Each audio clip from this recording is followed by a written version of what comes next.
और भाई, तो भाई 23 जून के लेक्चर का रिवीजन, लेक्चर 9 है ना, केमिस्ट्री के।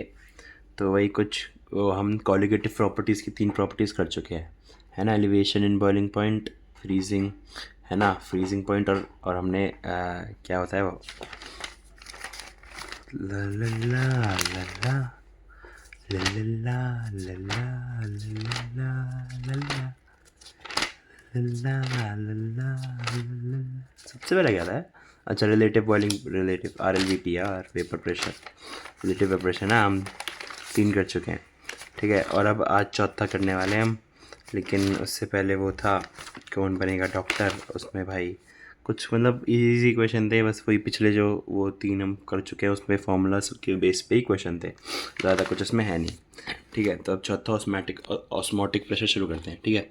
तो ये ऑस्मोटिक प्रेशर जो होता है भाई, ये जो होता है ये रिप्रेजेंटेड बाय पाई होता है ना। लेकिन भाई इसका मतलब ये नहीं है कि मतलब पाई, मतलब इसे हम पाई से रिप्रेजेंट करते हैं, लेकिन ये नहीं है कि भाई पाई की वैल्यू यहाँ पे 3.14 या फिर ऐसे मतलब हम पुट कर देंगे सीधा, है ना। ये नहीं है, मतलब इसे बस पाई से रिप्रेजेंट करते हैं, ठीक है भाई। ये it is defined as pressure applied to stop flow of solvent through semi permeable membrane by osmosis. तो ऑस्मोसिस के थ्रू प्रेशर जो अप्लाई करेंगे हम, जो फ्लो होता है सॉल्वेंट, उसे उसे रोकने के लिए जो प्रेशर हम अप्लाई करते हैं ना, उसे ऑस्मोटिक प्रेशर बोलते हैं। Pressure applied used to stop osmosis, है ना। तो ऑस्मोसिस क्या होता है, flow of solvent molecules only through semi permeable membrane. जैसे हम बायो में पढ़ चुके हैं ना, बायो में भी हम पढ़ चुके हैं कि भाई सेमी पे में भी मतलब जो वो होता है ऑस्मोसिस हम पहले भी पढ़ चुके हैं, है ना। तो भाई वही है कि थोड़ा केमिस्ट्री में ना थोड़ा डिफरेंट है। तो भाई क्या प्योर सॉल्वेंट टू सॉल्यूशन हो सकता है, तो प्योर सॉल्वेंट से सॉल्यूशन की तरफ, है ना, फ्लो। यहाँ एक सबसे पहली बात तो भाई हमेशा फ्लो सॉल्वेंट का ही होएगा, ठीक है। फ्लो ऑफ सॉल्वेंट ही होता है, सॉल्वेंट ही करता है ऑस्मोसिस, सॉल्यूट नहीं करेगा, ठीक है, सॉल्वेंट ही करता है। और दूसरी बात भाई, वैसे या तो भाई प्योर सॉल्वेंट से सोल्यूशन की तरफ बोल देंगे, या फिर high concentration of solvent, pure solvent में सॉल्वेंट की कॉन्सेंट्रेशन ज़्यादा होगी, to low concentration of solvent solution में कम होगी, है ना। या फिर लोअर कॉन्सेंट्रेशन ऑफ सॉल्यूट, ठीक है, केमिस्ट्री में ये वाला यूज़ होता है लास्ट वाला, ठीक है। Lower concentration of solute to higher concentration of solute, ठीक है। तो भाई लोअर कॉन्सेंट्रेशन ऑफ सॉल्यूट से हायर कॉन्सेंट्रेशन ऑफ सॉल्यूट तक जाने तक इसे हम यूज़ करते हैं, ठीक है। मतलब अब एक तरह से ये समझो, जहाँ पे भाई अगर लो कॉन्सेंट्रेशन ऑफ सॉल्यूट होगा वहीं पे तो हाई कॉन्सेंट्रेशन ऑफ सॉल्वेंट होगा, तो तुम बायो से आइसोलेट कर सकते हो। हम बायो में ये पढ़ते हैं ना, हाई कॉन्सेंट्रेशन से लो कॉन्सेंट्रेशन, लेकिन यार यहाँ पे तो आ गया लो कॉन्सेंट्रेशन से हाई कॉन्सेंट्रेशन, लेकिन भाई वो सॉल्वेंट मूव कर रहा है ना, तो फिर हम सॉल्वेंट की कॉन्सेंट्रेशन देखेंगे तो हायर से लो कॉन्सेंट्रेशन। अब अगर भाई इसकी कॉन्सेंट्रेशन हाई है सॉल्वेंट की, तो सॉल्यूट की तो लो हो ही जाएगी। तो फिर भाई इसलिए जो है लोअर कॉन्सेंट्रेशन ऑफ सॉल्यूट से हाई कॉन्सेंट्रेशन ऑफ सॉल्यूट तक होता है। ये मैंने यहाँ पे सॉल्यूशन लिख दिया, ये सॉल्यूट है भाई, high concentration of solute, solute ही है ना। रुको मैं एक बार देख भी लेता हूँ यार, हाँ भाई सॉल्यूट ही है, ठीक है।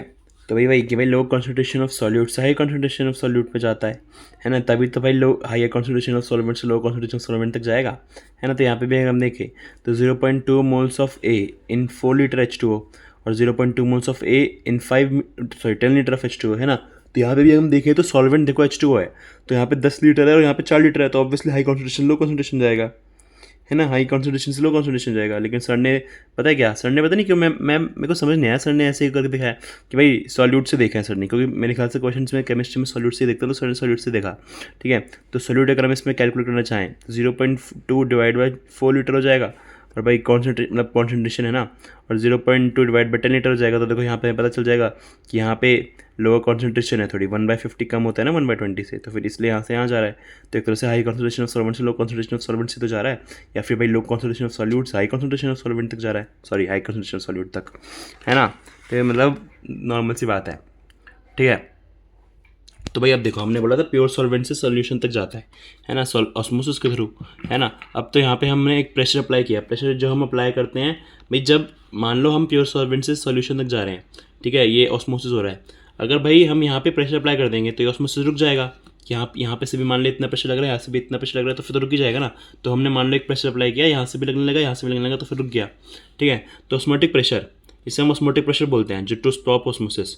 ऑस्मोसिस तब तक होता है जब तक दोनों साइड का प्रेशर बराबर ना हो, ठीक है भाई। दोनों साइड का प्रेशर बराबर हो जाएगा फिर तो ऑस्मोसिस होएगा ही नहीं, है ना। इसलिए यहाँ पे जो प्रेशर हमने लगाया ऑस्मोसिस को रोकने के लिए, उसे हमने ऑस्मोटिक प्रेशर बोला, है ना। तो भाई ऑस्मोटिक प्रेशर जो होता है वो directly proportional to concentration of solute होता है, directly proportional to concentration of solute. देखो हम जो हैं, हमारा जो है, हमने क्या बोला था कि केमिस्ट्री में भाई कॉन्सेंट्रेशन ऑफ सोल्यूट देखते हैं, सॉल्वेंट नहीं। तो फिर इसलिए हम लोअर कॉन्सेंट्रेशन ऑफ सोल्यूट से हाई कॉन्सेंट्रेशन ऑफ सोल्यूट की तरफ जाते हैं, है ना।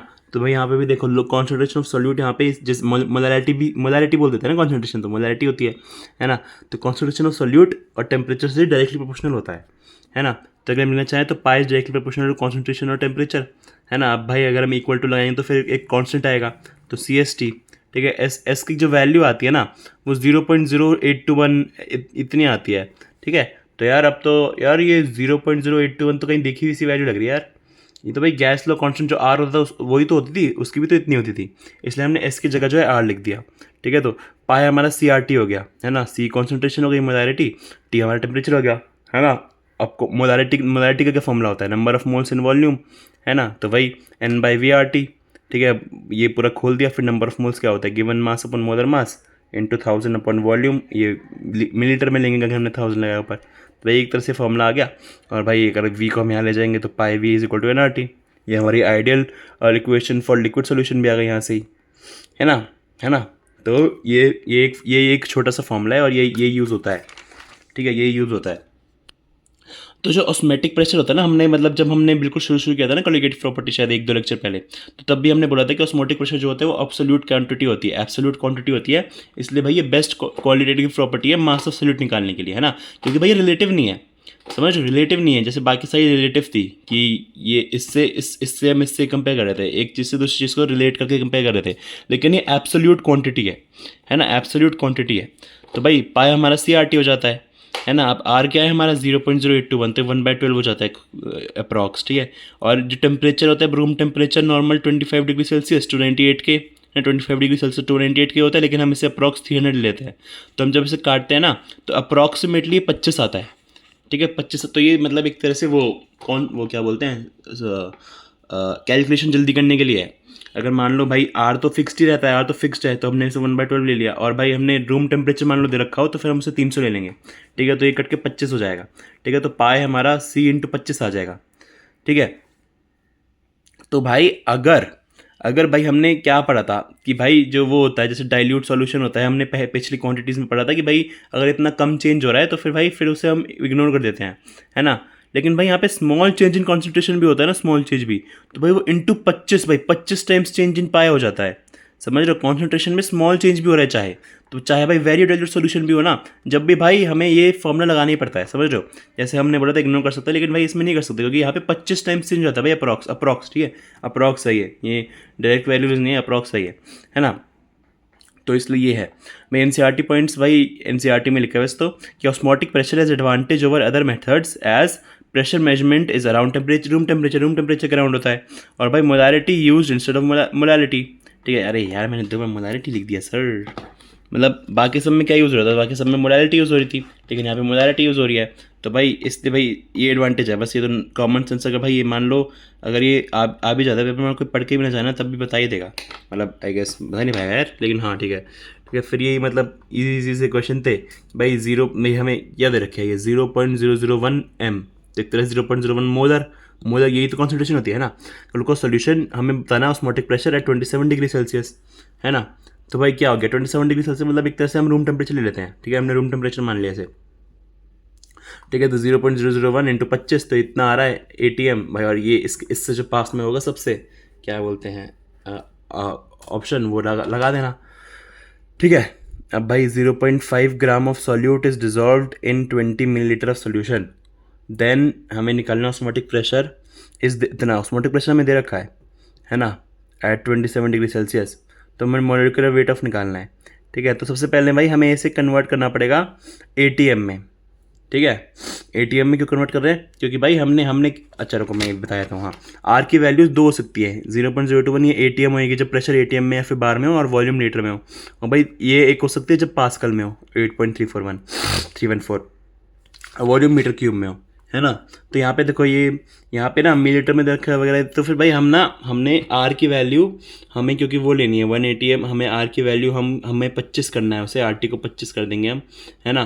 तो ये 25 करने के लिए हमें आर की वैल्यू ये चाहिए होगी, ठीक है, इसलिए हम इसे एटीएम में कन्वर्ट कर रहे हैं, ठीक है। एटीएम में कन्वर्ट कर लिया हमने, डिवाइड बाई 760 क्यों किया, क्योंकि एक एटीएम में 760 mmgh होता है ना। तो डिवाइड हमने ये कर दिया, फिर हमारी कॉन्सेंट्रेशन मतलब जो हमारा ये है ऑस्मोटिक प्रेशर वो हमारा आ जाएगा, ठीक है। तो भाई ऑस्मोटिक प्रेशर हमने फॉर्मूला पढ़ा था कि मोलारिटी अपन वाला, ठीक है, ये वाला फॉर्मूला हमने ओपन करके लिख दिया, ठीक है। हमें M2 निकालना है तो बस हमने सॉल्व कर दिया फिर बस, ठीक है। पाई ऑफ 0.2 बस, ठीक है, 0.2 इंटू 25 कर दो, है ना। बस भाई सेम, मतलब बहुत ईजी सी है। एट 300 के, तो दे भी रखा है कि 300 के ही है, तो ये तो बिल्कुल डायरेक्ट ही आएगा थोड़ा, ठीक है। अब क्या होता है, एक सोल्यूशन होता है आइसोटोनिक सोल्यूशन करके, ठीक है।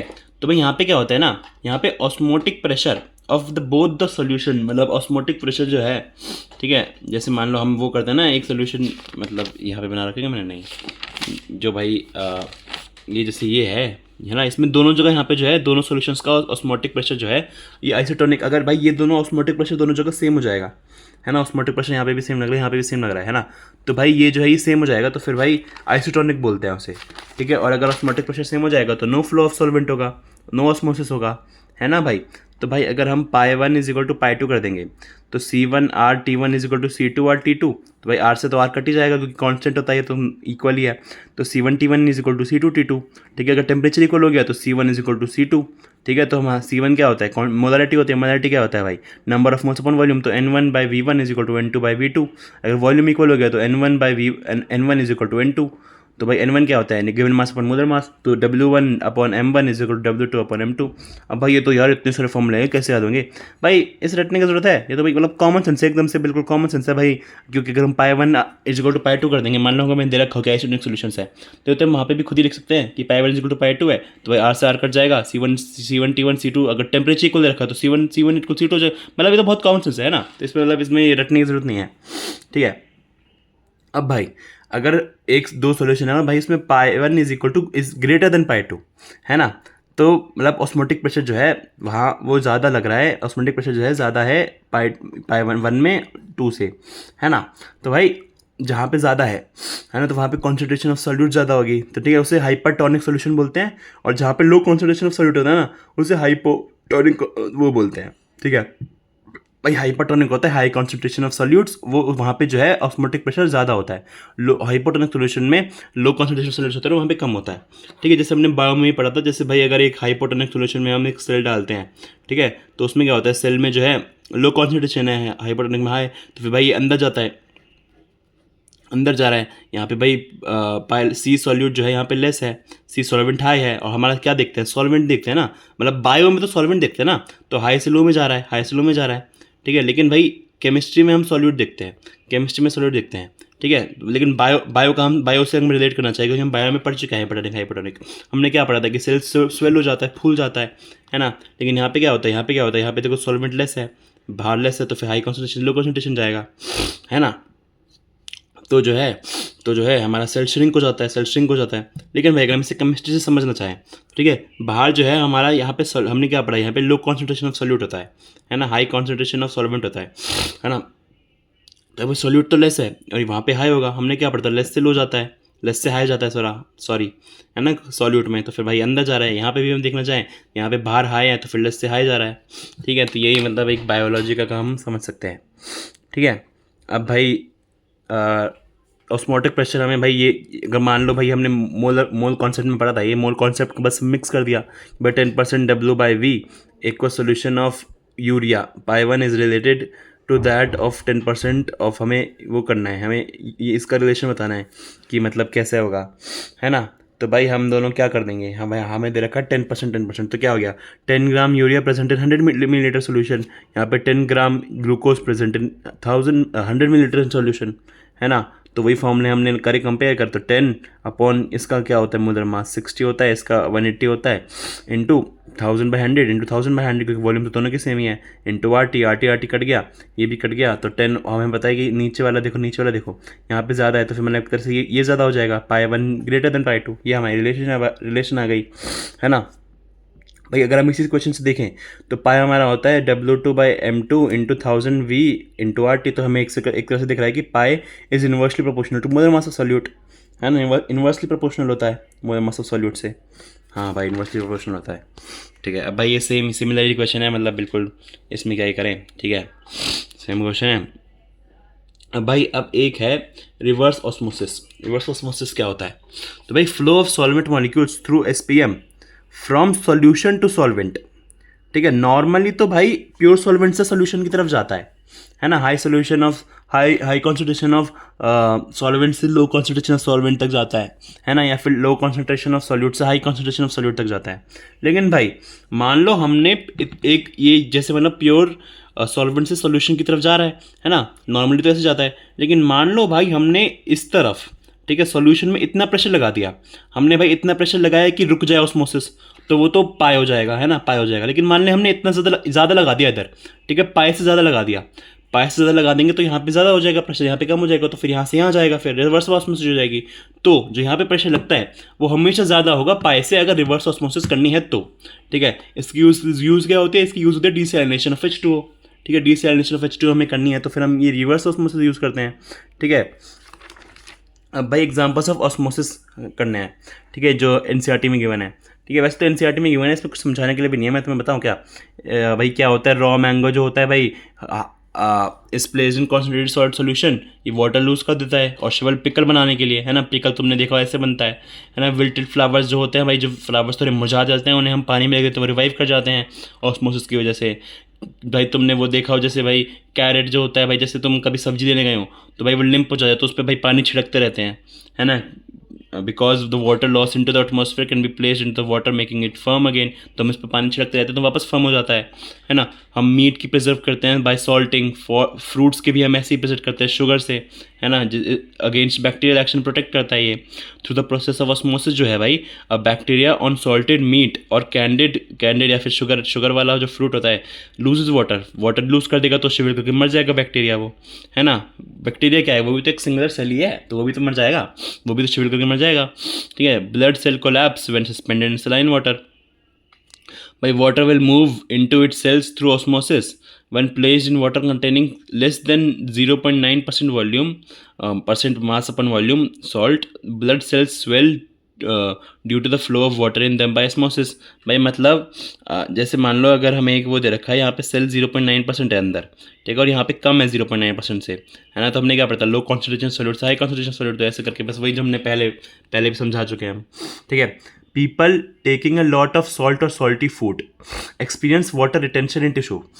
भाई तुमने अगर वो देखा हो कि भाई मतलब इंस्टा पे भी वो होता है ना कि मॉग कर देंगे यार, क्या बोलते हैं उसे, हाइट मॉग, लुक्स मैक्सिंग भाई। तो उसमें क्या करते हैं वो बार बार गुआशवा वगैरह करके कुछ, है ना, वो सब करते हैं पफीनेस रिड्यूस करने के लिए।